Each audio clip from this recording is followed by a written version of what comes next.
Be a person of value. And I think there's an over obsession with an intrinsic look at yourself. Like, how can I be fulfilled? How can I be happy? And when you look inside for fulfillment or happiness, you're going to ruin the possibility of achieving it. So it's, how do you become more valuable?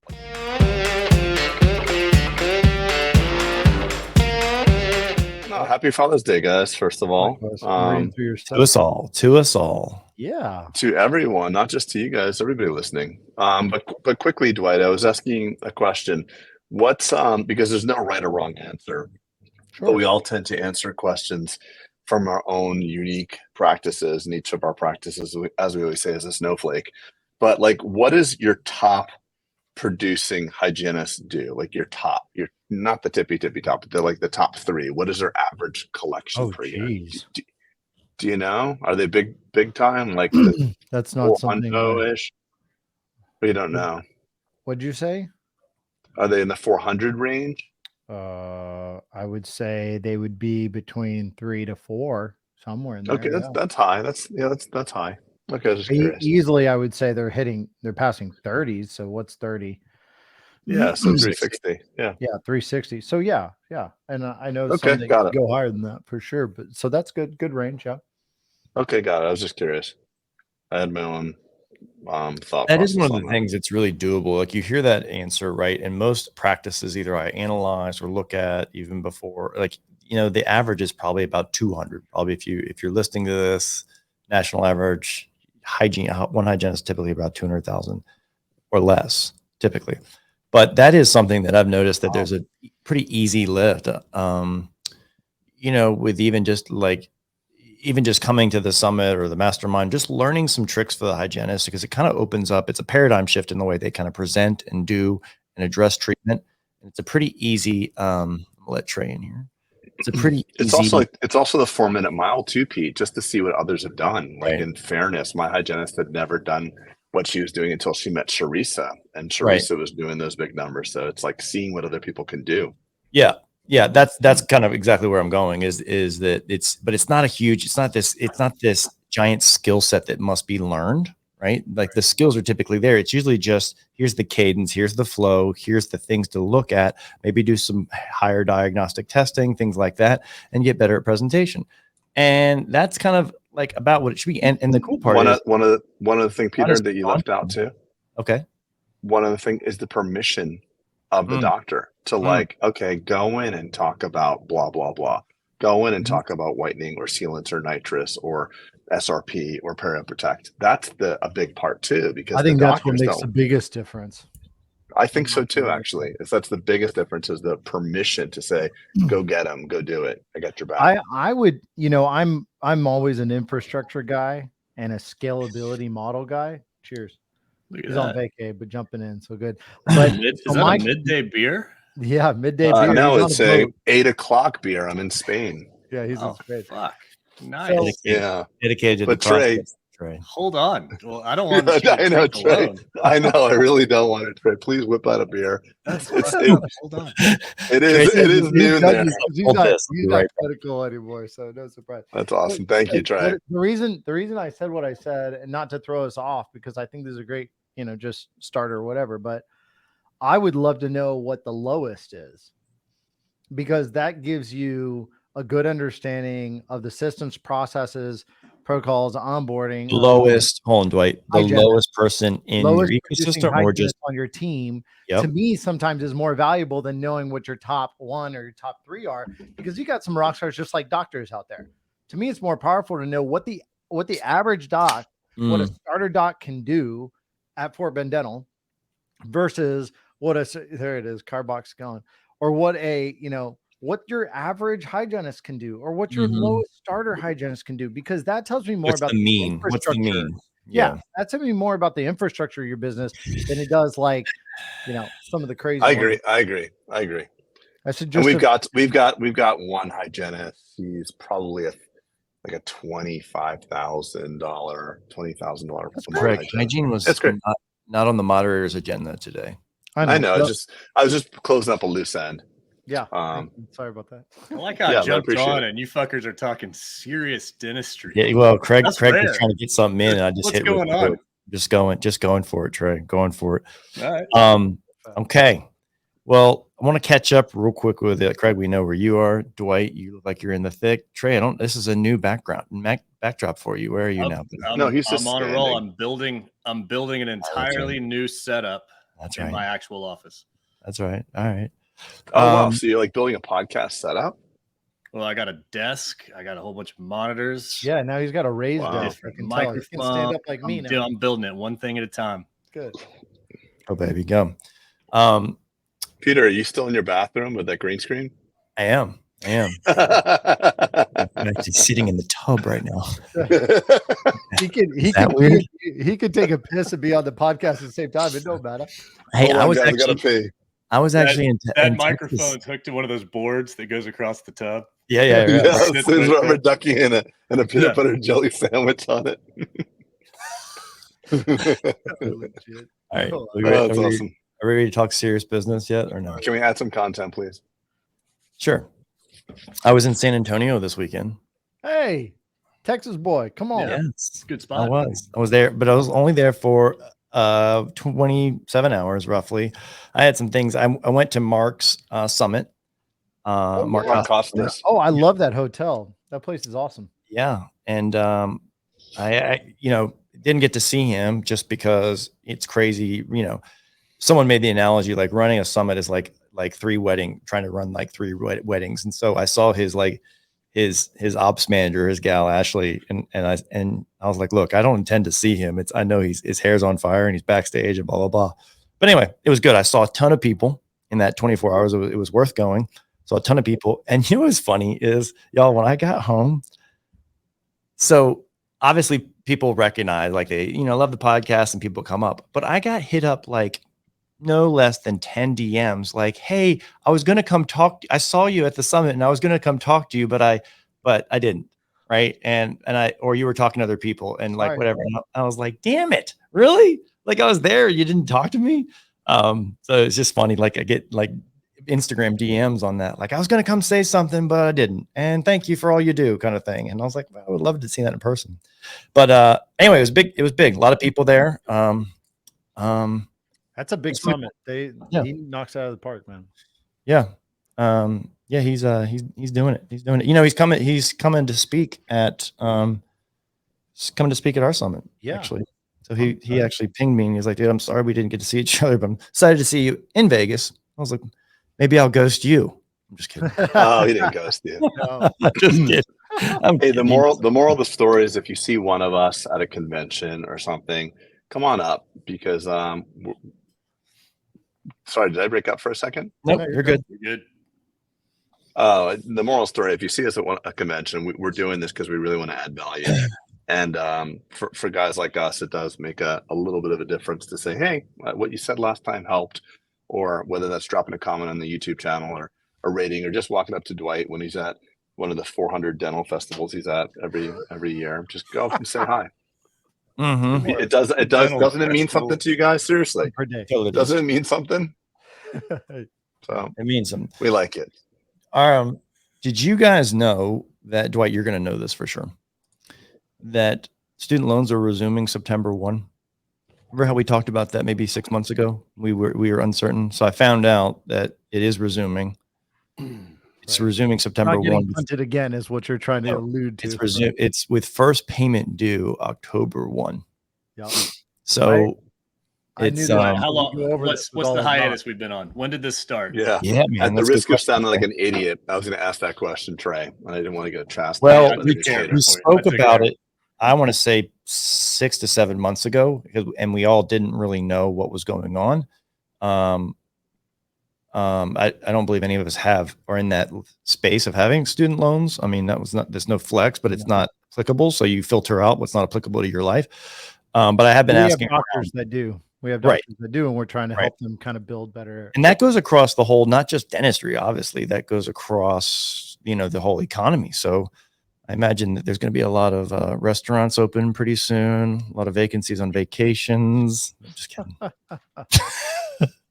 Well, I mean, it started March 2020. I mean, COVID. That's when. Yeah. So think about that. A 3-year reprieve, right? At that point, interest, both. And interest. Well, I think interest was halted, Dwight.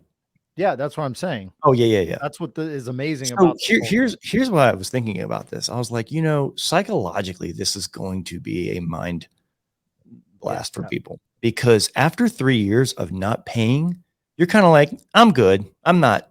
You've adjusted your life to not accounting for that, right? 6 months reprieve. You know how you could take, like, I took a couple of those things called the forbearance when I got out of dental school, which was basically like hardship, right? Like, hey, don't make me pay this because I make $0. Please don't make me pay this.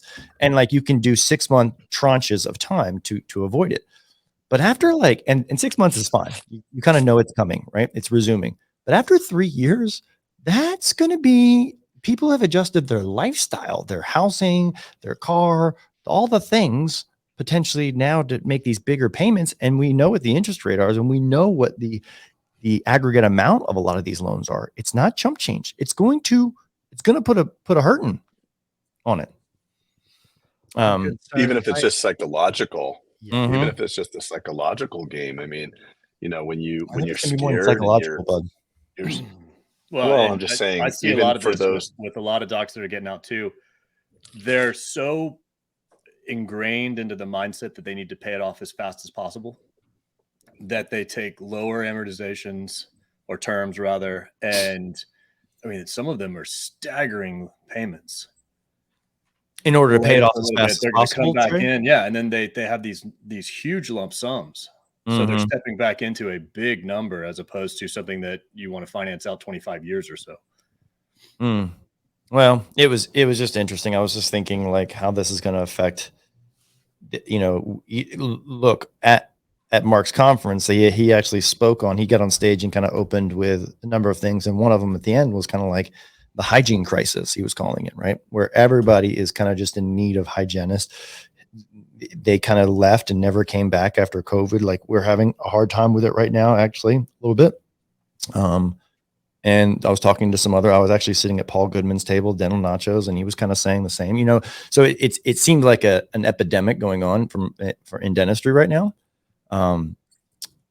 And I think, look, remember when we were talking in COVID? Here's where I'm going with this. We were talking in COVID, and remember how the pendulum, y'all, was like, when we were in COVID, people were just, the pendulum swung way in the favor of the employee, right?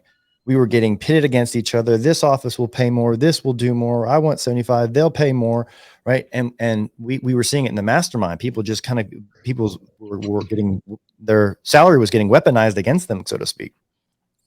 And so maybe this kind of shift in, I'm looping it back, you guys, to student loans. When people have more obligations they need to pay for, sometimes their eagerness to work gets elevated, right? So you're saying the transference of power from employee back to employer again.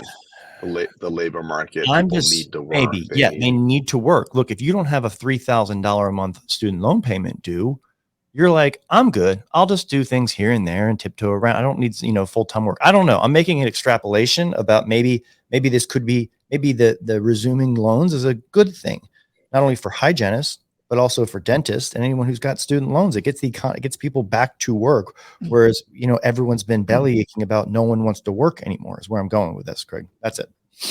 And so it could be a good thing, like pay your debts. And also, like, everyone was hoping and praying that there was going to be some relief, like, a Biden relief act of like getting rid of student loans. And that doesn't look like it's going to happen either. So it's like, time to just get back to work kind of thing. I think it's how long it was paused, which is the real problem. I agree. Because just like the economic shutdowns for pandemic issues, it was the length that killed it. Not, I don't know. We don't know what to do. So let's just shut down for a little bit and figure out, oh no, we can't go all that. The length by which it allowed it to happen in other countries and ours all over the world. But I think this is the same situation. Had they allowed it to go for a year or less or something, right, I think it doesn't become habitual, right, Dwight? I mean, it literally says that there's 7.8 million federal borrowers are considered at high risk for missing payments once payments are resumed on student loans. That's just, it's hurtful because it's not only that, hey, something's coming back and I've gotten used to another life, but that they created a world for themselves. A lot of these individuals who didn't have to pay for something could move in with parents, could make these changes, could do whatever. And guess what? They didn't justify working hard to get a better paying job or work harder to develop their skills or do anything like that. When in the past, when there was a bad economy for hiring, people would go to more school to make themselves better qualified for bigger jobs. That's different than just being like, well, you don't have to pay a bunch of the debt you have to pay. So by the way, you can hang out and keep it simple and do what you need to do. And I think this is the bigger impact. Okay. Does that make sense? Yeah. You guys got anything on that? I mean, I think we've kind of taken that to where it is. Yeah, it's going to be real interesting to see the impact on it. I don't think that solves a hygiene problem at all. Yeah, maybe you're right, Trey. That was probably a reach because there's probably not a massive amount of hygiene debt out there. And I guess I was just trying to draw any kind of connection to why, because we lost a lot of people. We lost, never came back, right? Yes, and this is what I ran not too long ago. I ran a recruiter search on hygienists on LinkedIn, and you pop up in whatever range you want to run. It popped up with 300 hygienists, which you immediately think that doesn't seem right. And then you go and look at them, and I'm not kidding. It was 4 out of 5. It says RDH in a job history or a title.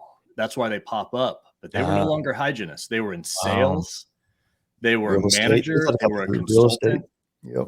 They had already moved on to other careers of some sort. Yeah. So that's something dentistry is going to have to deal with a little bit. Right. And, you were hearing anecdotal stories of people who were about getting up and saying, I have to pay my hygienist in California $75 an hour. And immediately Craig's head popped in like, well, who cares? What's the relative worth? And like, if, you could be winning in this scenario, but people get stuck on the hourly of what it is. Speaking of, and this is a little sidebar. Have you guys been watching, speaking about COVID and stuff, you guys been watching this vaccine debate with Rogan? Oh, on Twitter. Oh my God. With RFK. It's and crazy. It's amazing. It's so crazy. People, if you don't know of this, let me give some context. So Joe Rogan had on a guy named Dr. Hotez, I believe is him, and he's a vaccine expert, and he was talking Baylor about College of Medicine here in Houston. Okay, I didn't know that much. Tropical medicine guy. And so anyway, Joe Rogan's a big fan of RFK Jr., who is by trade an attorney, and he's kind of a conspiracy theorist, kind of looks at things deeply. Anyway, Joe's a big fan. He had on Dr. Hotez on his podcast, and he's like, look, you look at this man, and he doesn't look like the picture of health, first off. And so Joe starts digging in like, hey, do you take vitamins? He's like, no, I don't do that. He's like, well, what do you do? And he's like, well, how's your diet? He's like, how's your diet? Do you eat junk food? He's like, no, how's your diet? Really my diet. Yeah, he's like, I'm a junk food. Junk food's my thing. I eat it all the time. I don't exercise. And then he was like, well, vaccines are chemicals. He's like, no. Those are not chemicals. They are antigens. And so Joe just kind of is like, what is going on? So anyway, the bet has been, Joe basically went online and said, Doctor, I will challenge. We'll bet $100,000 for you to debate in an open forum JFK Jr. on science, science.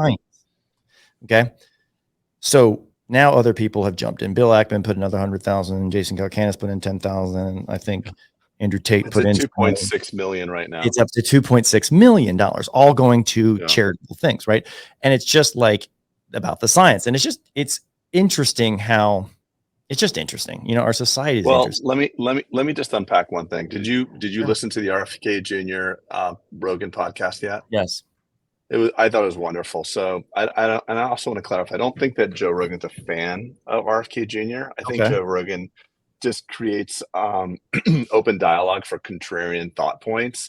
And RFK Jr. has always been a contrarian, and so they're a conspiracy theorist, because let's face it, last year's conspiracy theories are like coming to light now. So I'm not saying I have no position on any of this, but RFK has successfully sued Monsanto, and he's well versed, and he has a lot of data, and all he's looking for is a long form discussion, because no one has ever given RFK Jr. like an uninterrupted hour or two to just unpack what he said. He's always been blocked. So he had that, and during the conversation, Peter Hotez came up, and Joe was pretty harsh on Peter, because he should be, because Peter wasn't, Peter's been really wrong, and said, and then Peter responded to Joe like, hey, it was really unfair, basically, what you did to me. He says, hey, unfair or not, come on the show. I'd love to have an open dialogue. There you go. And and Patrick Bet-David said this as well, because I asked Patrick when he was in the office about vaccines, like, look, I was always suspicious because I invited every single vaccine expert on it to go onto my podcast, every single one.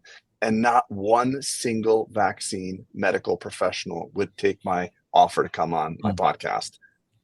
So he's just like, that was just the most incredible thing. And here you are, Peter won't do it as well. So like, if you won't have an open dialogue of 2 hours, it makes me really nervous about your position. Yeah. Like, why are you shirking from a dialogue? I mean, trust the science. Science is doubt. Religion is trust the expert. This is not religion. This is science. Science should be debated. I mean, look at how many times we've all been wrong as medical professionals. We've all done techniques that we no longer do. And it was because there was a seed of doubt put in our mind, and from some other professional, we learned and we pivoted. So it's just really scary. I'm not speaking to what RFK Jr. or Peter's saying, but the fact that you won't go on a debate stage, the American public clearly wants, if they crowdfunded this thing, it could be $100 million overnight. I mean, I give 10 or 20 bucks to see this because I want to know. I want to know about this stuff. And the autism correlative data is very interesting. I mean, I know there's RFK's data. That was his stage for a while, right, Craig? Yeah, but it's interesting. It's interesting because when we all grew up, we didn't know anybody with autism. We didn't know anybody with peanut allergies. Like, there's something. It could be cell phones. It could be, who knows what it is, but it deserves to be studied, and questioned and open debate. I mean, I am less confident today than I've ever been. I would have taken the other side of any vaccine debate, 3 or 4 years ago. It's always funny. You can say, like, look, follow the money, right? COVID. Well, 70% of our advertisements on TV, 70% are from big pharma. The main concern on issues, and they cannot speak against that. I think they're bought. The narrative is bought. Yeah, but the cultural issue here is not specifically the debate or the conflict. Is when complex issues arrive. Complex. This is indeed a very difficult, complex issue. For some reason, our society believes that you have to run away from that and not talk about it, as opposed to saying, no, this should be out in the open and discussed openly and pursued to figure out it. The same goes with our current president. We haven't seen him enough. We haven't asked him enough open questions. He hasn't been out publicly. We can't just throw anything at him. How do we verify his mental capacity right now when there's questions of that? That's a complex issue. But it was just, and when you cover it up, that he's falling and can't complete sentences, and you cover it up, it makes it really alarming. But what I'm saying is, really it's not alarming. necessarily, are we Democrats, Republicans? Do we believe in vaccines? Do we not? That's not the issue. Is what's wrong culturally if there's this concept of like, no, Peter shouldn't have to stand up in front. No, I mean, if you stand for anything, if you're willing to be justified and being even on a podcast like this, intellectually curious, Dwight, is what you're saying, and allowing for that forum. And Craig, I think that's where you're going with Joe. I think the debate is the wrong word, though. I think there's a lot of problem with the debate. It was just a long form 3-hour discussion. And Joe's a good moderator. He's not gonna ram it down his throat. He just wants people to defend their positions. That's all. And having a guy like RFK, or there's a myriad of other ones that would actually be able to debate or have an intellectual conversation would be so valuable for all of us. Yeah, but the last few years has virtually destroyed the want of that, and probably intentionally. People are much more. People are moved when issues are divisive and they don't want to hear the other side. So now you can push voter blocks, you can push whatever your agenda is. So now the idea of an intellectual discussion, that's harmful to all of those things. So the last few years, I think, has destroyed trust in that regard. Yeah, I would agree. And I think it's a basis on misinformation. It's on both sides. I mean, clearly the extremes are pushing absolute on both ends. Therefore, all we're asking for is, can somebody explain the middle core? And then at some point in time, each of us get to decide what we believe in.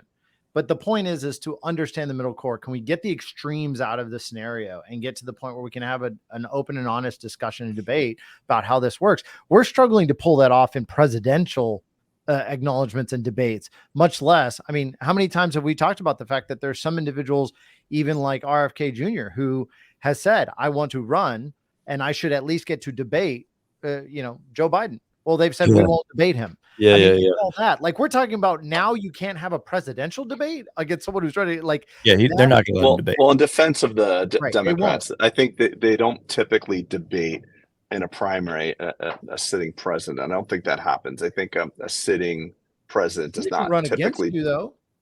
The point is that he's more of an independent, right? In that concept. Yeah. I think the biggest thing is when something is suppressed and people are running away from the conversation. Even if I was previously disinterested in the conversation, I suddenly want to pay attention. So when you talk about vaccines or natural immunity a year or two ago, and you got literally kicked off of YouTube, I'm like, oh shit, that's scary. Y'all look at it even in dentistry. Remember the divisiveness of like CR camp versus neuromuscular camp. I mean, there's so Trey, back to your point. Like everyone, it gets very tribal, and everyone wants to join the tribe and then stand in their conformational bias of what they believe in. And so anyway, I didn't want to get us on politics. I thought it was, it is fun to bring up current events because sometimes we don't all hear, you don't all hear this. I'm a big fan. And, on the RFK podcast, there was something interesting said. He mentioned a Mark Twain quote. It says, it's easier to fool a man than convince a man that he's been fooled. And if we are being fooled, if this is really a big pharma play and they're doing this to us, imagine all the other things that we have to start realizing. Like, maybe gluten intolerance is from this company, or maybe this, or our food's killing us. I mean, listen, I'm in Spain right now and people are not fat here. People are not fat. Do we have a behavior issue? Do we have a food issue? Do we have, why is pharma controlling our food? Why? Right. There's a lot of very interesting questions, and we're not getting well. We're a morbid nation. We didn't do as well in COVID because of our morbidity, the comorbidities we have. And pharma's way into our food. There's certain things that are done here. None of the sodas have corn syrup, and the meat has to be certain regulations. The food tastes better. I don't have indigestion when I eat out here. So it does beg a lot of questions. And RFK, as one person, has sued successfully Monsanto several times, from what I understand. I mean, he's a Democrat. He's always been a Democrat. And frankly, Joe Rogan is a Democrat. Elon Musk voted for Biden. These are not like the right-wing extremists that people are painting them out to be. And it's just a very scary time when freedom of speech is really being questioned. It's very frightening. And if you're not paying attention, I think speaking of pods, Craig, I was listening to the one the other day and I thought of you. And I'm going to recommend that you guys listen to it. Do you guys know who Rob Dyrdek is? Yeah. You do? Yeah. Craig, do you know who Rob Dyrdek is? As a skateboarder, I don't know anything. Yeah, everyone knows him as a skateboarder. Right? The ridiculousness with the girl. Ridiculousness. Chanel West Coast, right? There you go. She's the best co-host because she laughs at everything. She laughs at everything. Giggles like a hyena. But everyone kind of knows him as a skateboarder. He is probably on track to become a billionaire right now, in the next couple of years through just being a businessman. And I was always a fan of him, because he had the play factory and he had my dream was always like the warehouse and the foam pit shit and the indoor skate park like he had. So I was a big bodyguard too. Dude, big. Big died. No way. Yeah, he's dead. Yeah. What happened to Big? I don't know, man. It was before COVID, actually. Like, I think he died of a heart attack. Anyway, so my point is, I was exposed to Rob on a different level just because I followed him and I heard a podcast on the My First Million, right? With the one that I kind of recommend to you guys. Anyway, Greg, it's a worthy podcast to listen to, the one that just came out, episode 465, because it talks about Rob and he is a savage business person.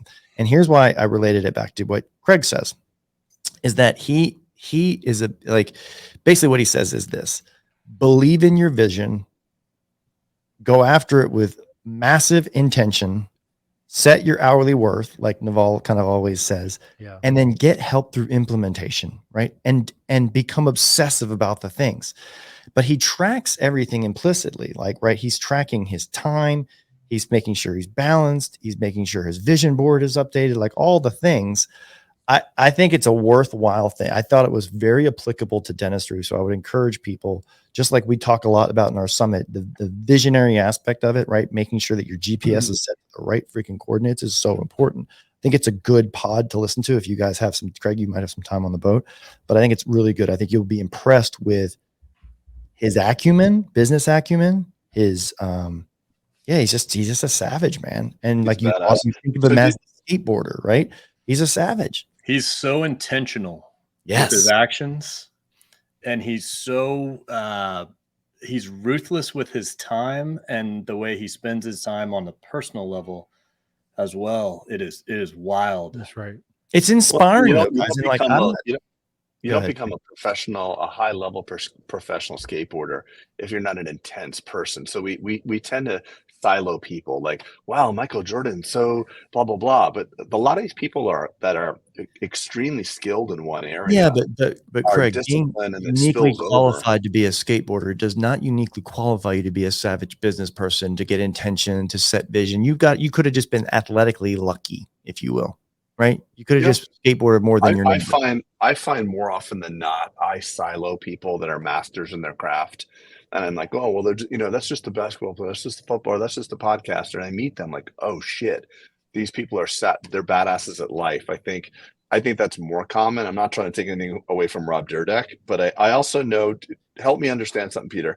Did you see one of his episodes a long time ago and tell me about it? And this is the second, or this is the original one that you saw? No, yeah, probably this is the second. Yes. And I did hear it the first time because I never saw the first one. He's wanting to kind of, to what Trey is saying, he's wanting to kind of develop this, like, it's called life optimization, essentially, right? He's showing people how to optimize life because he's claiming I got it all figured out, right? Not figured out, but like he's doing good things and he's waking up excited. And like, that's funny. My kids actually said to me, they're like, Dad, what do you want for Father's Day? And for whatever reason, I was reflecting back to them and I was talking about them growing up. I said, you know what I want? My wish for you guys is that you wake up every day when you get to be adults and you are excited to do shit as I am. Yep. That is what I want. And they're like, what? And Rob kind of talks about that, right? Like having visions and goals. Like he bought a chunk of land. He sold a company and had $10 million and bought a chunk of land. It's called his Forever Ranch in LA. Right. And like, that was all the money he had. But he's like, I see the vision of me having a forever home with my family. Right. And it's on this bluff and it's out looking, that was the part that reminded me of Craig. It's the most, immaculate piece of property in all of LA. And it looks out here and I could see my family playing and I could see my grandkids and, it's on 4 acres or 10 acre, whatever it was. And I was like, it's just really cool. And his intentions were set so pure that like, he's going to make it happen. Right. And so I don't know, but he was talking about getting up excited, and I was thinking about all of you guys, and I was thinking about how blessed we are in dentistry, and just, Dwight's foot is on the gas, and Dwight, I bet right now you have to control yourself to not get out of bed in the morning. Like, I don't get up yet, because like you want to probably get going, right? Yeah. And that is, you look at people's longevity in life, like we talk about in dentistry, dentistry or just retirement period. People retire, and then typically about 4 years later, they die. Right. Yeah. I mean, that's the stat. Yeah. And it's because, you lose a lot of that, like that vigor in your life and that desire to go do shit and the desire to go change shit and the desire to go build shit. And, and I just think I think it's a really cool thing for dentistry because we have control to be able to do that. Meaning we're not working at UPS and sitting behind a desk and like the harder you work, you get no guarantee. Like my dad was an airline pilot. He said to me, look, if I fly the plane, great. Here's my job. If I fly the plane extraordinary, I'm in the exact same position as I am if I flew the plane great. Right? Yep. There was no upside reward for greatness. And as entrepreneurs, as dental owners, as dentists, there is a reward for it. And that's a beautiful thing. I know there's another dimension though. There's another dimension though, Pete, too. You're talking about the entrepreneurial dimension because that's where your mind goes. And I think a lot of our minds go. But there's a societal narrative that says work sucks, it's meaningless, You're supposed to make the money, and then you exit work, and retirement is when like fulfillment happens. And clearly, as Okay, we you're all right. know from what you just said, that's not true. So, and you're talking about one dimension of excellent work, exceptional work, moderate work, and different results. There are a lot of people, and my dad was one of them. He was an exceptional dentist, but he'd never scaled beyond his two hands. So exceptional dentistry, one patient at a time. And if you ask him, he'd have it no other way, because you're kind of commingling, and it's fine. It's just that That's I just true. want to point out the bias. You're commingling scale and entrepreneurial effort. And there's a Well, lot of people who listen to our Craig, I do this, but I do the was not same. I'm not doing that so much. Like, I don't, it was your dad waking up with the same vigor. It's like, I cannot Yes, make the yes, rest of this yes, case yes, today as yes. I I mean, did. he's 82 years old and in the office. Well, So I mean, that should speak to what it is. And all I'm saying is, I'm not trying to make a wrong or right. I'm just trying to widen the narrative to encompass the Peters of the world, and the Dwights, and the Treys and Craigs, fair. and my dads. There's other guys out there and the UPS driver, by the way. Funny enough, when I was going through one of the worst times of my own business life, and I freaking hated my business, my UPS driver was really, really always smiley and happy rather. Funny story behind it, by the way. Were they about to IPO at the time? Isn't that when they were IPOing? No, there was some entrepreneurial bumps to him, but he liked what he was doing. Come to find out, really funny. You probably want to edit this out of the podcast, but he had there's no edit button on our pod, right? Yeah, I know. But he had this system. It's a true story, Peter. He had a system where he was actually, if a woman leave the garage like half open, he'd go in and do another type of delivery. True story. He's no longer on our route. I didn't know that at the time. I just see a UPS driver always smiling, always happy. No wonder your garage door has been left open. I was fixing to say, why was he so happy at your house? Waiting. Yes. I always wondered why the garage door half cracked, Craig. Yeah. Did you see it? So you were at work. So no, I was away for those 9 months when my children were conceived.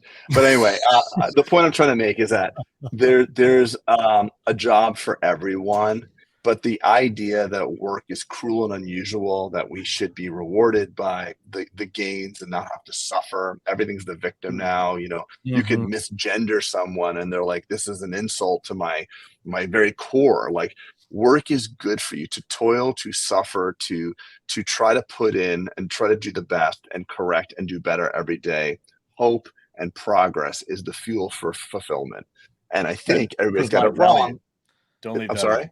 Provide value. Don't leave. Yes, be a person of value. And I think there's an over obsession with an intrinsic look at yourself. Like, how can I be fulfilled? How can I be happy? And when you look inside for fulfillment or happiness, you're going to ruin the possibility of achieving it. So it's, how do you become more valuable? Like, you get what you want in life by helping other people get what they want. If you own a massive dental practice and it takes great care of the community, you're helping other people. If you're a doctor with 3 or 4 employees, but you're helping them and you're encouraging them, you're helping other people. And I just think that work has a bad rap. And especially now, people are looking at Instagram, and here I'm in Spain, and I could be like that guy or whatever. But honestly, guys, I say this to you every time I'm on vacation. 1 week on a boat, drinking beer and hanging out, I'm starting to get like loss of purpose very quickly. Yeah. So if you're feeling, so I'll speak to the person that's feeling burnt out, because for some reason the burnt out people always like to call me, and I think it's awesome. I mean, if I can create the space where people can share with me. But my advice to them is, stop looking inside for fulfillment.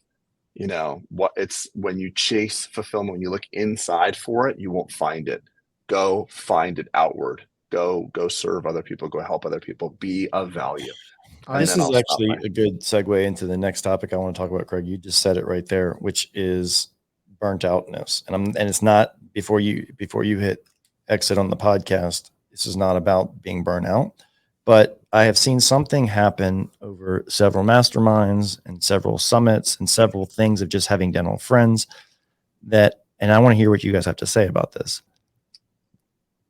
Burnout typically happens because you always think you're the best person for the job, right? Meaning, like, you have so much on your shoulders and you either are not good at delegating, or you don't have someone who is an implementer in your business.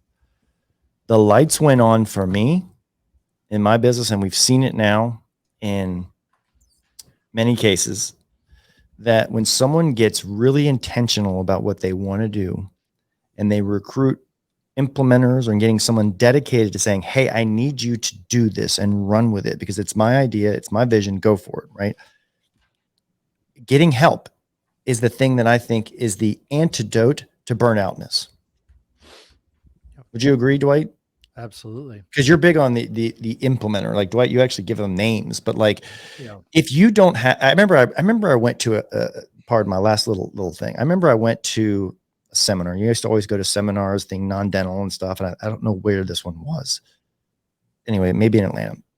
And the guy was on stage and he was very, very abrasive, very in your face.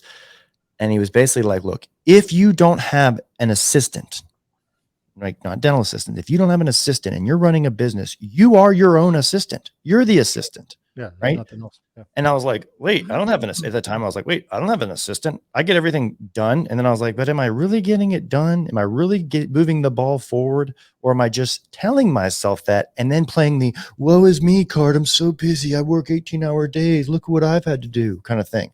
And I was like, am I getting a sadistic pleasure from saying that? Or am I really wanting to move the business forward? And then my second thought was, well, shit, what are they going to do for $60,000 a year or whatever you hire someone to do, right? Are they going to get my dry cleaning? Are they going to take my dogs to the groomer? Like, I don't even know what to do because I was so bad at delegating that I couldn't even implement someone to be the implementer. That's right.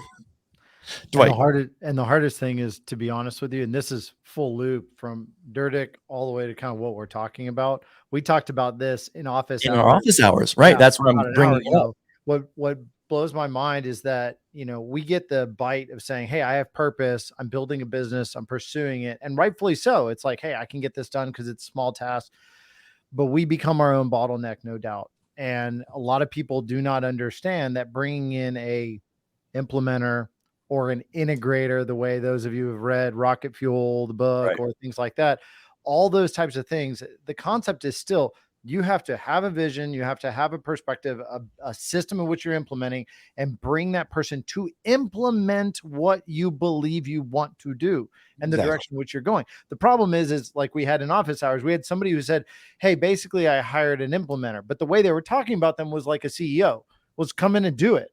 Well, what are they doing?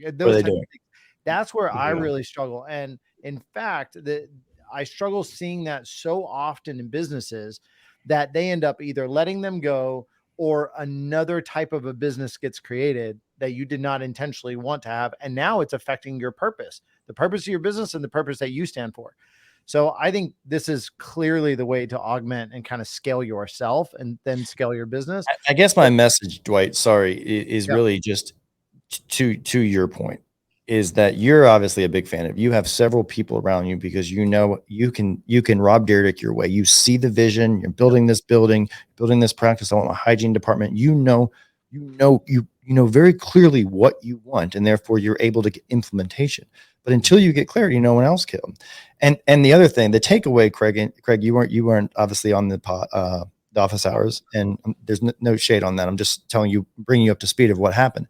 Dwight, did you notice? Because we were talking about kind of some of the transformations from, let's call it, we're wrapping up this mastermind. It's almost been a year. Yeah. I was just kind of looking around and being like, dude, in the beginning, there was like this freneticism when someone joins, like, holy shit, I don't know what to do. My life's upside down. And now there's like this weird swagger by all this dentists. Like, I got it. I'm comfortable. I'm buying this. I'm doing look this. Look at Ryan. Dude, it's unbelievable. But like, it went from Ryan to swag. Yeah.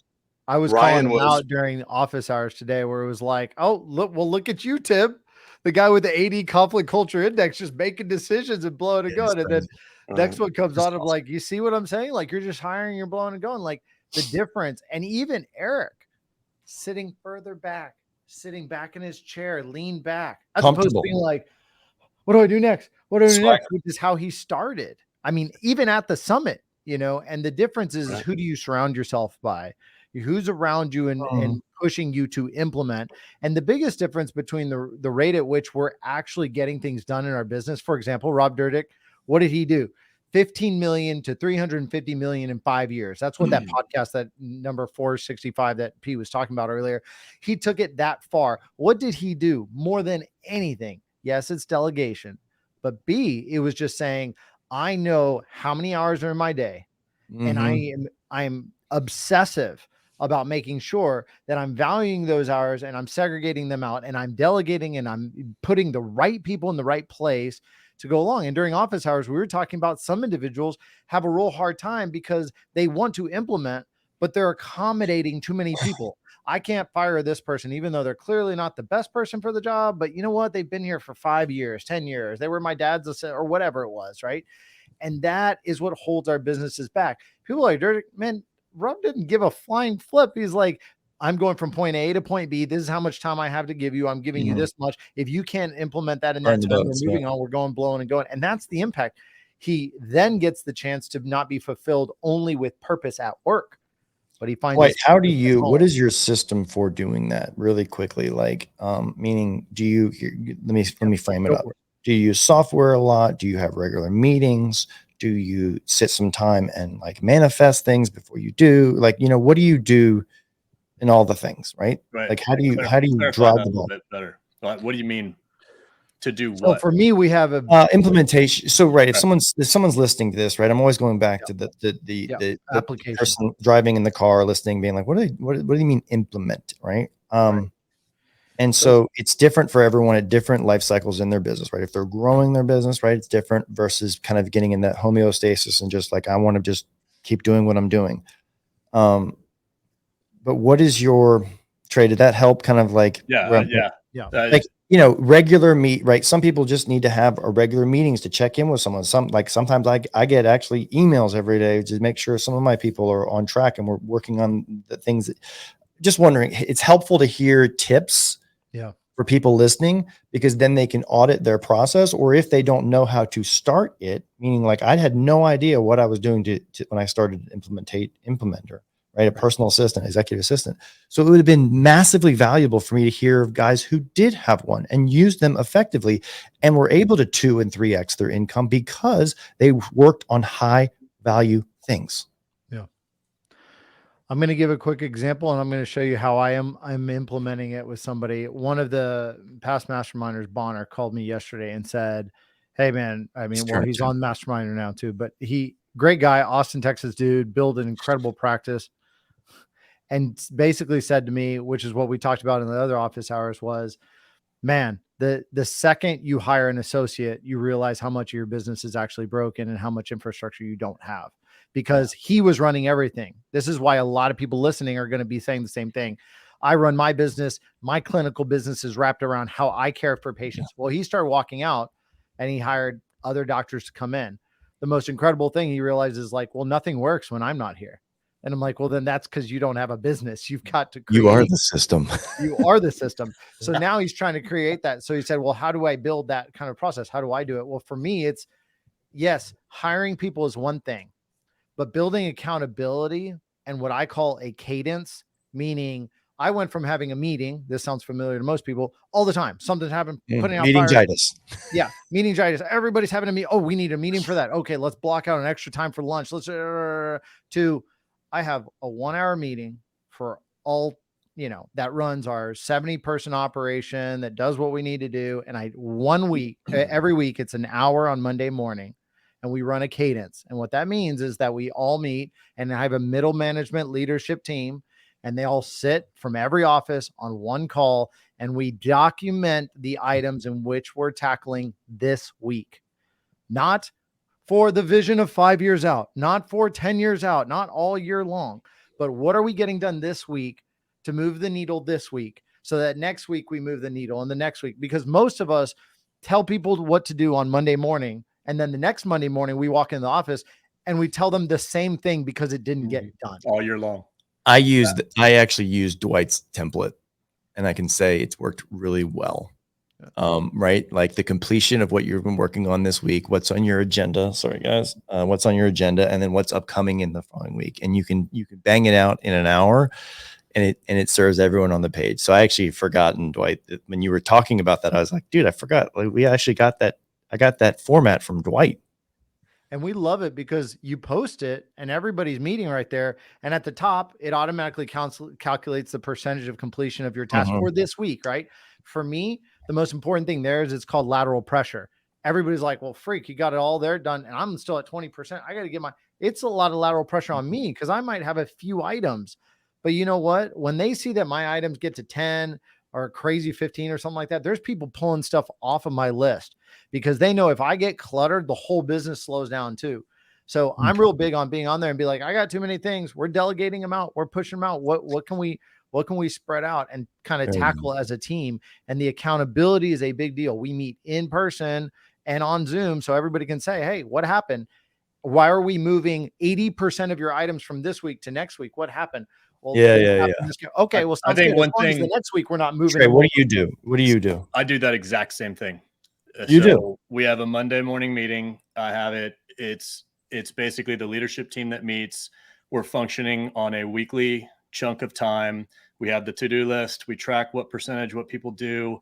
We have items that we discuss. The one thing that I think is worth mentioning, Dwight, that kind of to frame what Dwight's saying is that although you were operating all on 1 week chunks, those 1 weeks are designed by a planning meeting prior that has, here's our year goal, or here's our quarterly goals, or here are our monthly goals. Everything is on a big picture broken down to this little individual unit.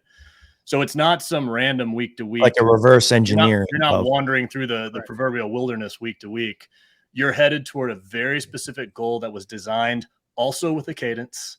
Yes. With the team where everyone knows that every week that we're doing something, it's in the pursuit of something bigger that was predetermined. Right. So and what he's bringing up, very visual. And what he's bringing up is it has to be visual. So we both do the same. It's a annual cadence broken down to quarterlies, objectives, as we call them, broken down to the, monthly goals. And then we let those break down into the month. So then my goal as a CEO is just to step back and say, are we on track this month, this quarter to hit that goal? Whoa, we're behind. We need to update these. We need to track all those bonuses, the structures, the incentive programs, because I can make small tweaks to make sure we get back on track to be able to hit that goal. And so the most important time of my year is building that annual plan.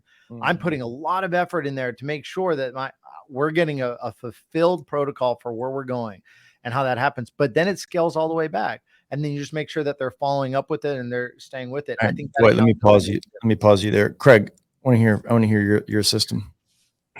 So I think that one of the things that we have here is that we have really excellent leaders who have a very good idea of where they're going. So the system that you guys have put in place is working for you. When I talk, and again, I have a bias here. When I talk to the dentists out there, they have absolutely no idea where they're going. No idea. Like it's scary. They don't know. Oh, maybe I'll do this. Maybe I'll do that. Their teams are confused. So the cadence meetings are great after you've done the concise, understanding of where you're going. My leadership meetings exist without me. I'm not a part of my leadership meetings for the last year.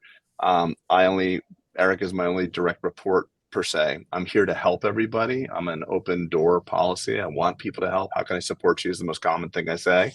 But it's getting less and less and less. It's usually just for personal advice on their own, what they're trying to do. But the individual teams come up with what they want to achieve for the year.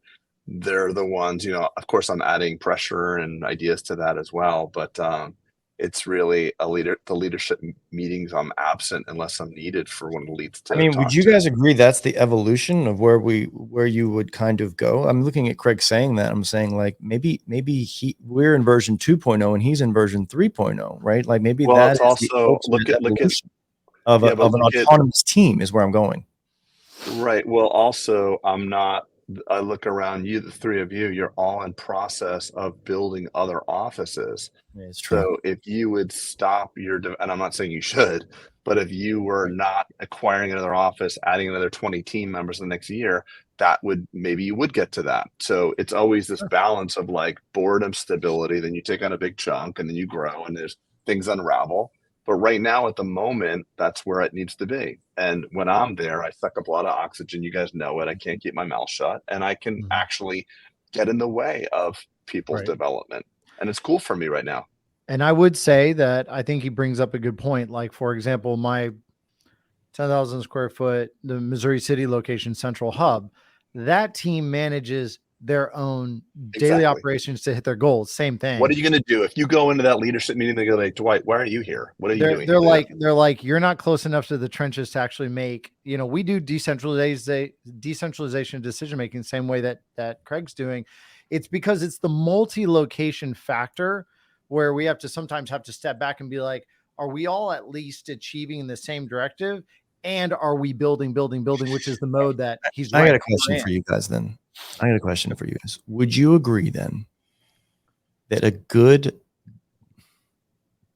objective for people listening would be to strive to continually extricate yourself from unnecessary presence, right?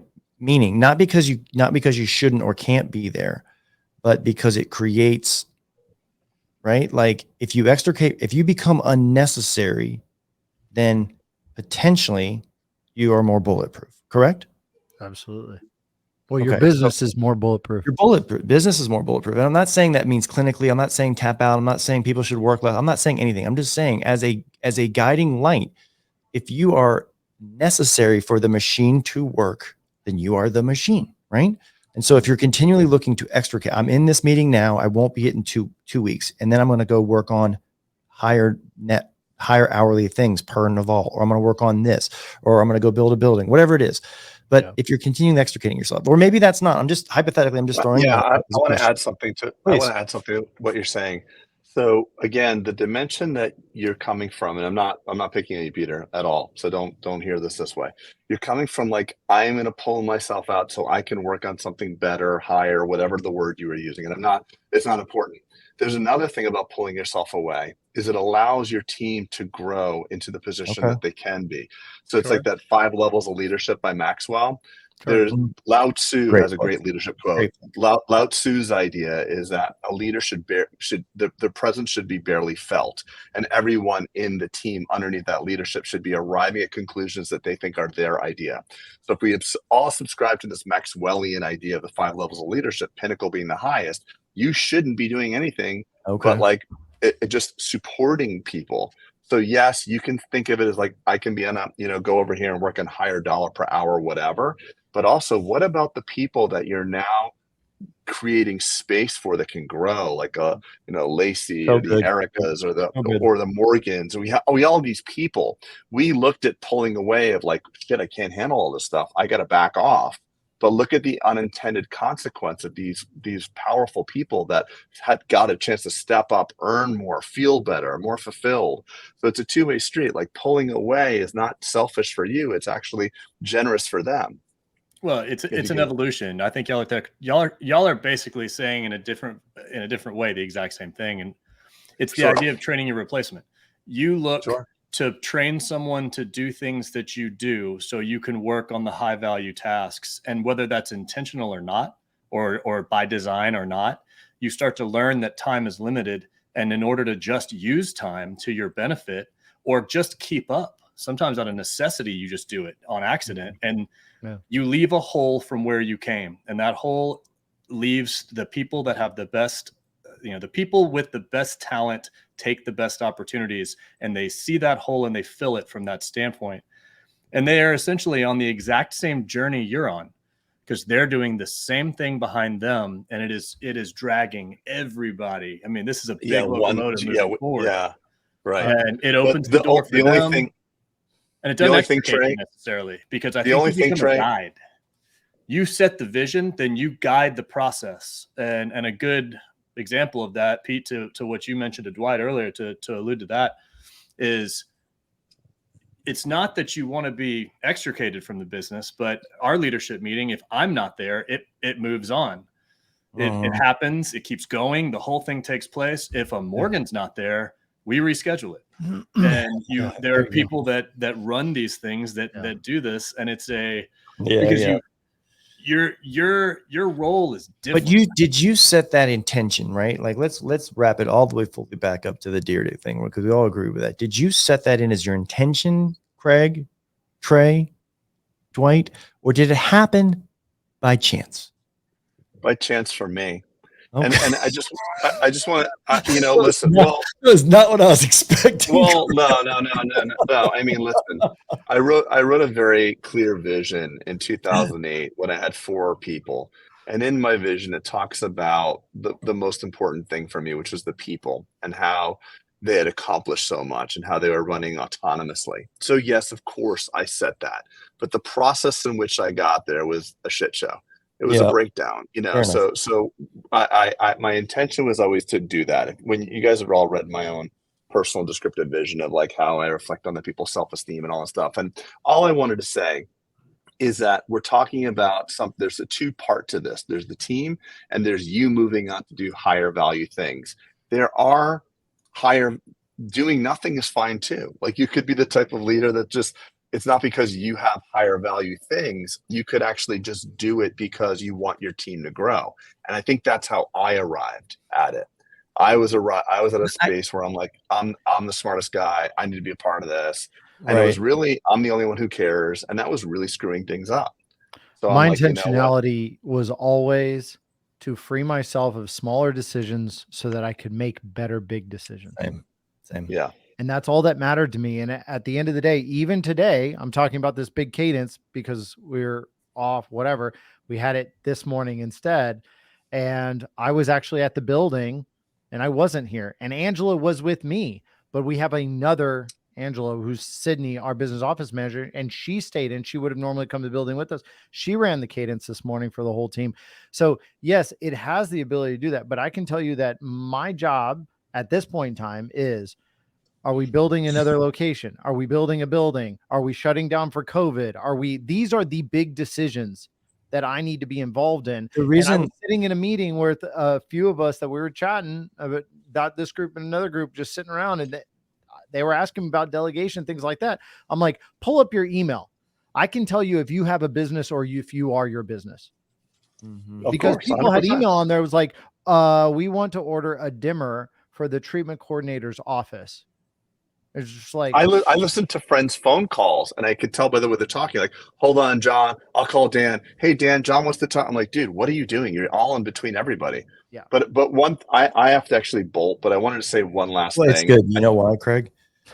Because in a second, we're about to talk about the AI corner. Oh, beautiful. So perfect timing. So I want to say this because I think I feel very strongly. We all have children that we love very much. Many of us have taught our children how to ride a bike.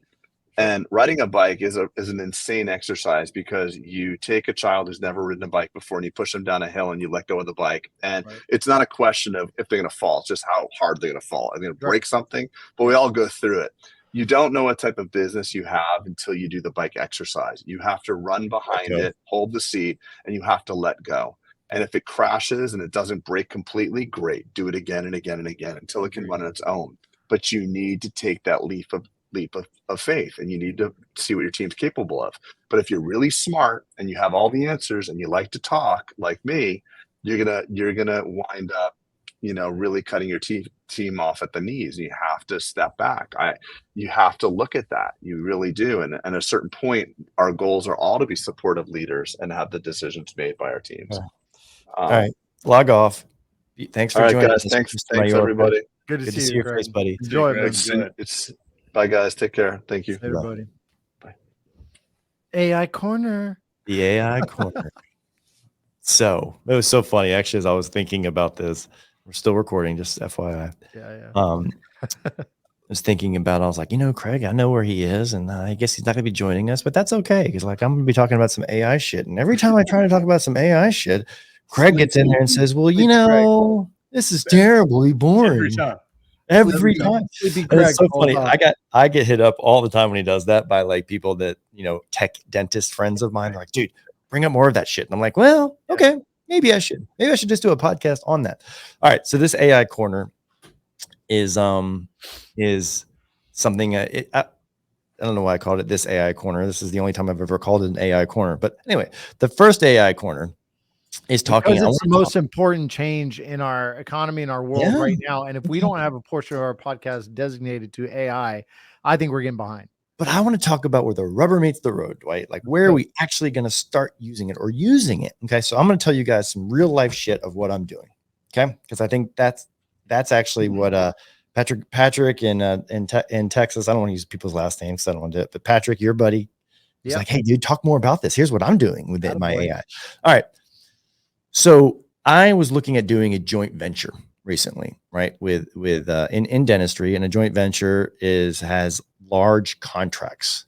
Okay. And I was under the impression, I was kind of half in, half out on this, and wanted to analyze the contract. What I did not want to do, though, is send this to my attorney, who would have charged me $3,000 to interpret the verbiage, just so I could get the understanding of the legality of it. Right. And I was like, I don't even know if I would want to do this venture, but I sure as shit don't want to get on the phone and talk about it at $600 an hour.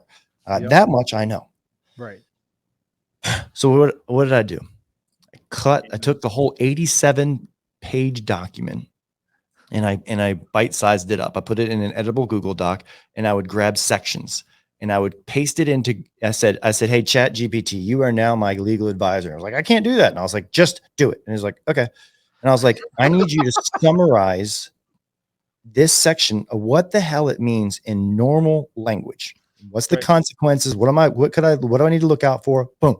And then it would give me a feedback. And it was like, what this is saying here is that, if you ever open another dental practice near them, they're going to sue your pants off, kind of thing. Right. And I was like, ugh. Yeah. And so point of it. And then I would basically cut that in this document, and in red writing, I'd put layman's language underneath it. So I could go back later as the compilation of this document and actually read it as a non-lawyer, but fully understand. Now, this is not going to take the place of an attorney, but it sure is going to make me a lot. I sure don't have to be educated by the attorney. What does this mean? I can now get into constructive things. If I do move forward, is like, hey, I need to address section 2.2 that says this. And actually, I actually had it give me some red line edits to some of the sections of saying, hey, here's the things I want to include, blah, blah, blah, blah, blah. And it did it beautifully. Okay. So that's one way.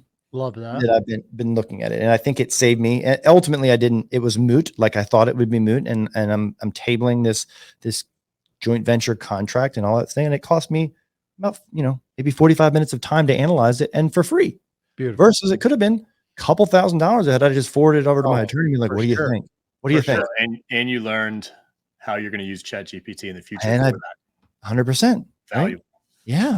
Just so that I have somebody on my team who's in law school as well right now, and they use Chat GPT to understand a lot of legal stuff. So no way. Yeah, I mean, they've got to figure it out too. They're in law school. They're figuring it out. It's so awesome to be in school with Chat GPT. Oh my god. Oh my god. It got banned in my daughter's school. It got banned in, of course, like most. And I was like, that's ridiculous. That's ridiculous. But I found a workaround for her. So yeah, right. Attaboy. The second thing I'm actually doing right now is using plugins in Gmail, and going to start and basically cutting and pasting in people's emails, and then kind of roughly in shorthand saying, this is kind of how I would want to formulate a response. This is to none of y'all or anything like that, but let's just say like business things that you just don't have time for, right? You don't want to be too pithy, because then you look rude. You don't want to be non-comprehensive in your response. So immediately, and I don't need to do, back to our conversation about, not needing to be highly integrated now. Like, I'm not highly integrated in my business in terms of emailing people for it. But I was thinking, how do I then, would this be something good for responding to patients? And let me pause there for a second. Some people in dentistry might not have had the luxury of being a master of the English language, let's just say. Yeah. Okay. Maybe their approach is not tactful in their response to patients. Maybe they lack empathy. Maybe, I don't know. Right. Maybe they run the risk of saying inappropriate things, HIPAA violation. I don't, maybe it's not a violation when you're communicating directly, but you get what I'm saying, Dwight. Yeah. And so I was like, maybe this becomes maybe not the system, but an augment to the people who are outwardly responding to people, just to make sure we're staying on the up and up. And I am a big advocate of always trying to, make it easier, faster, or better. Right. Mhm. And if you can do all three of those things, like it's for me. Right. Right. And so I think it checks a couple of those boxes. It's easier, it's faster, and it potentially could be better. I just don't know yet. So what do you guys think about that? I love that idea. Okay. All right. That anytime you can augment, replacement. No, yeah. experience, Obviously and not granted, at replacement. this point, AI is different, but replacement has always fallen short for me. That the augmentation and then speeding up of the people Yep. doing those things has been huge because, again, you have someone to guide that process along, and you just 10x the What's an production. average email you think take to construct and reply to, just out of curiosity, like just on average in your organization? Would you guess? By whom? 7 to 10? Yeah, exactly. By whom? By Yeah, whom? Some are speedy and great, but they may not be good at writing, let's just say, right? I don't know. But I'm saying it's probably a 7 to, by the time you look at it, digest it, read the email, then reply, Respond. go back and edit, it's probably a 7 to 10, Yeah. maybe 15-minute endeavor. I'll be honest with you. I think this is why I said a while back, we're going to be able, people ask me about AI, and I usually tell them I'm going to be able to double the size of my company with only a 20 to 30% increase in my workforce. That's what's going to happen. And I think that we double down. The truth is, I've seen some stuff for auto replies for emails and for text messaging. Remember, a lot of our world right now is stuck on dopamine hits. And if I had every time somebody was just, hey, how you doing? And it auto replied, hey, I'm doing great. I hope you're doing well too. Boom. And I don't have to respond to those text messages, those emails. I get a lot of time back in my life because they all need dopamine. And fine, I'll give it to you in an artificial form. I'm down with that. And I think patients are in some ways the same way. Oh, I'm sorry you weren't able to get through our phone calls. I'm glad you emailed us. Let me make sure we're going to call you back in the next whatever. A lot of this can be automated. If you shadow a lot of the people on our team, in particular at our front desk, you realize a lot of their jobs you could automate and give them peace of mind to be able to focus on the person standing right in front of them instead of all the other minutia. That's almost an interesting thing. Like, you remember the thing, I forget the process that like Toyota has it, and it's the way they kind of fabricate vehicles. And it's like I can't remember the acronym. I used to read books on this, but it was like the MILF. I don't know. Anyway, but basically someone would come in and come into your organization, like a Toyota auditor, and look at the way you kind of fabricated things or was in your factory, and like would streamline from an efficiency standpoint. I need to look this up again now. What it was. Six Sigma. Thank you. Golly, got brain fart right there and live on air. But I was thinking, like, what about an automations expert that you could kind of bring in and like bring into your dental practice and be like, hey, go watch this person. Go watch this person who answers the phone all day. Go watch this person who insurance verifications. Go watch this dentist or whatever it is. Exactly. Right. And without the colored glasses that have skewed your view of dentistry, you've been in dentistry forever, therefore you can only see dentistry stuff. Come in as a new person and be like, hey, what's blue ocean like? What's blue ocean like? Where do you see an easy lift? And there's going to be those people. I just don't know what they're called yet. But anyway, I was just thinking that, like, go follow that person. Like, tell me where the Six Sigma lies in that, what they're doing, Dwight. And I think that's the hack to you growing your company, like you were saying. Yeah. And I love the fact that you point out the fact that sometimes we're just too close to it. Because we'll go in, and the reason we do that is because 5% of the time there's a patient out there who wants blah, blah, like, how is that? I mean, I get it for customization and the Ritz-Carlton feel and but at the end of the day, I mean, not only is that not necessary or practical for scaling, that's not what generational need is day to day.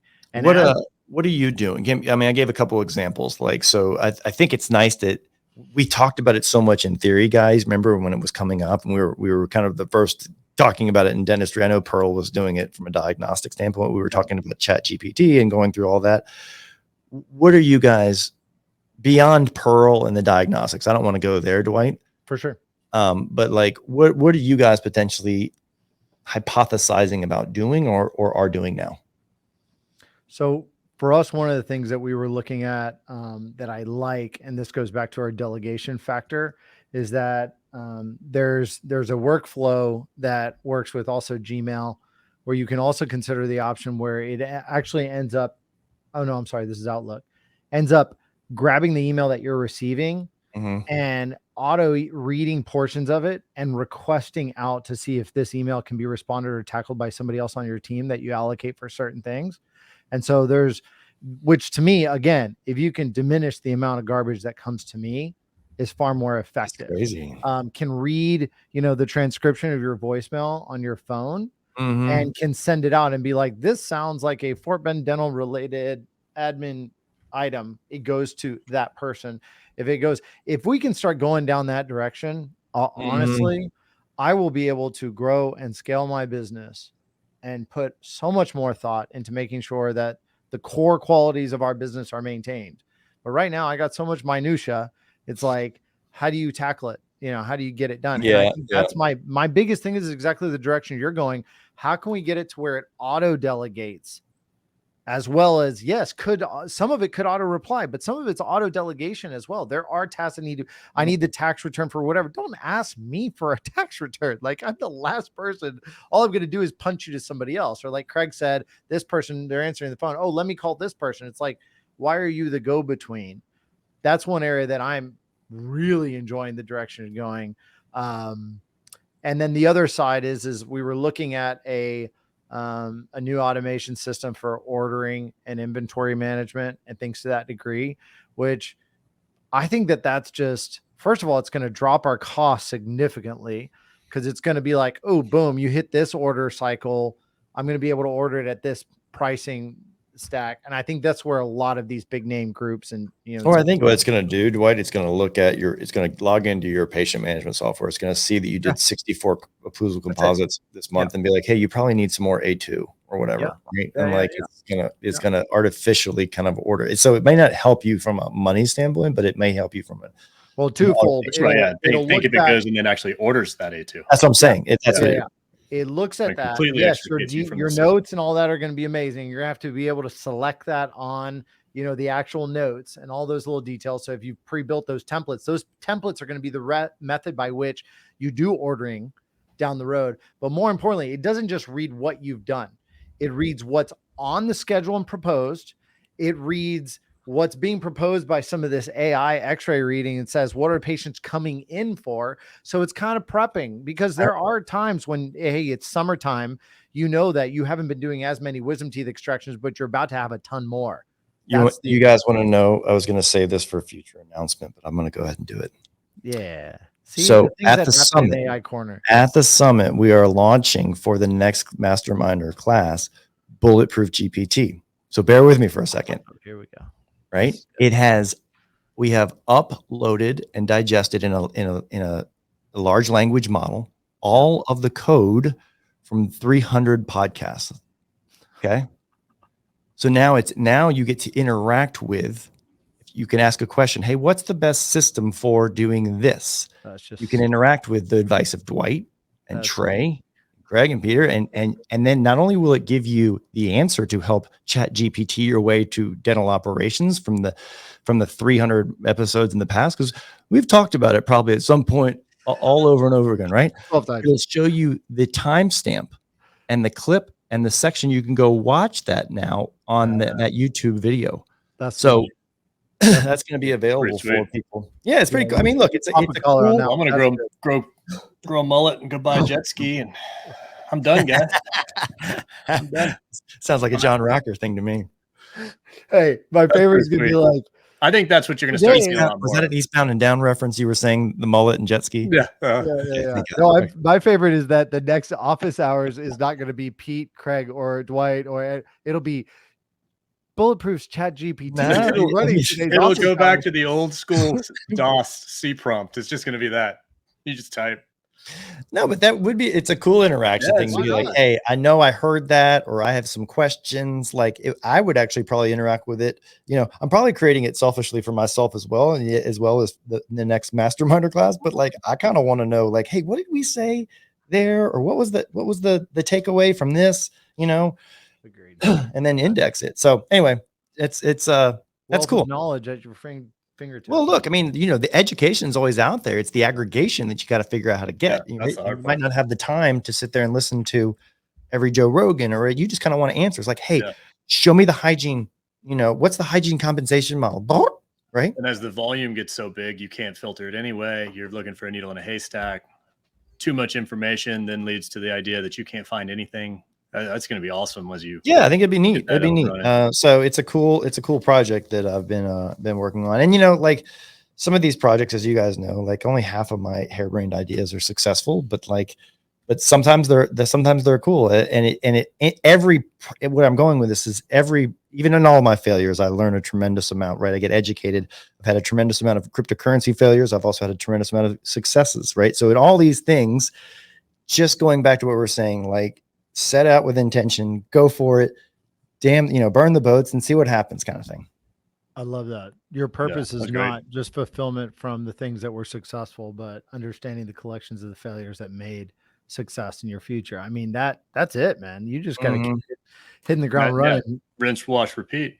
Yeah. And like, see, look, and success leaves your clues. Sometimes you're like, all right, well, that didn't work, but that kind of did. And then you like start running down that path. And that was the whole excitement thing I was telling you, about it. It's just, I think it's neat when you can get to a point in your life. And that's my wish for everyone, not just my kids. You get to a place where you literally are just excited to start your day, whatever that looks like.